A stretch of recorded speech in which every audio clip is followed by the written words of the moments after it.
What's up, YouTube? I'm here at my new work site, aka my new house. Just finished up the project, the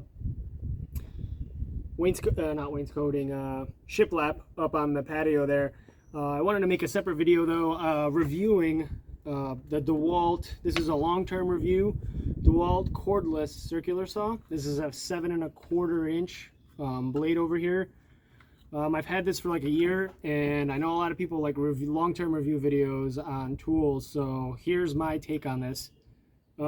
This saw, I highly recommend it to anyone. I think they're going for like $100 just for the tool. That's no battery. A lot of you guys will probably have some DEWALT batteries. They'll probably be like 2 amp hour batteries. I'm running a 8 amp hour battery. This is, I think, a must for running this tool. If you run a 2 amp hour battery, it does good. It's not like it's down on power or anything, but you make a few cuts and that thing is dead. This 8 amp hour battery, I made all those cuts on all those boards, and you can see these lights. This is still fully charged. For some, it doesn't seem like it's a linear scale when you start stepping up the amp hours. It should be theoretically, but I mean, this battery is almost impossible to kill.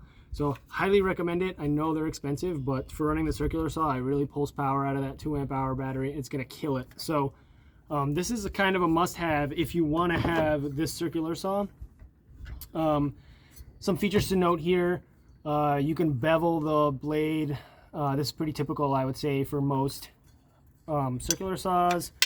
It's got a cool step feature in here, so it kind of at your typical angles, so like 27.5, 45, you can kind of feel it click into place, so you can lock it, so you don't have to look at these numbers here because they're kind of coarse. You can feel it right there. It locks at 45, so that's the typical bevel you'd be doing. So that's sweet, and it's super easy to lock into place. You got your, again, this is kind of standard. You got your little key here to unlock, take your saw blade off if you want to take your saw blade off. Standard safety shoe here. You can move that if you ever want to do like a plunge cut, going in like that. So super easy to operate. Very light, I would say. I was kind of surprised. I thought with a battery it'd be super bulky, but I mean, even compared to my corded ones, this thing is pretty light and you don't really get fatigued using it a lot. It's got a nice little handle here if you want to make long rips. Yeah, I would highly recommend this saw to anyone. I'm not sponsored by DEWALT or anything, but yeah, I know a lot of people look for long-term reviews. They're not sure if it's worth the money. This tool for sure is worth the money. Having a cordless circular saw is an absolute game changer. Even if you don't go with the DEWALT, it's amazing. You don't have to pull a cord behind you.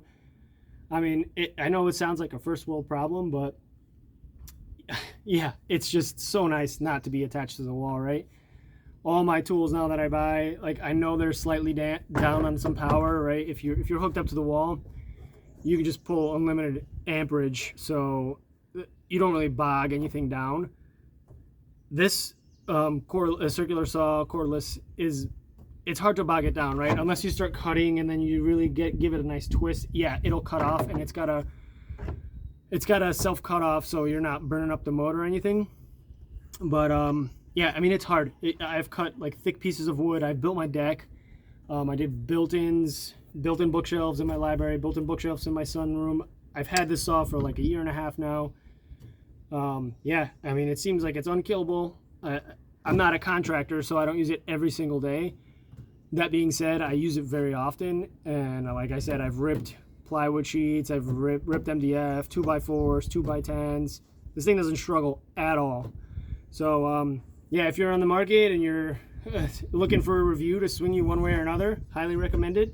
I can link a description, or I could add a link to the description below to this exact one, 7.5 inch. I spent the extra money for the brushless motor. I'm not an expert on tools, so I don't really know if it's there's a difference between the brushed and the brushless. I've never used the brushed one, but if you're spending money on tools, you might as well buy a good tool. So I got the 20 volt brushless.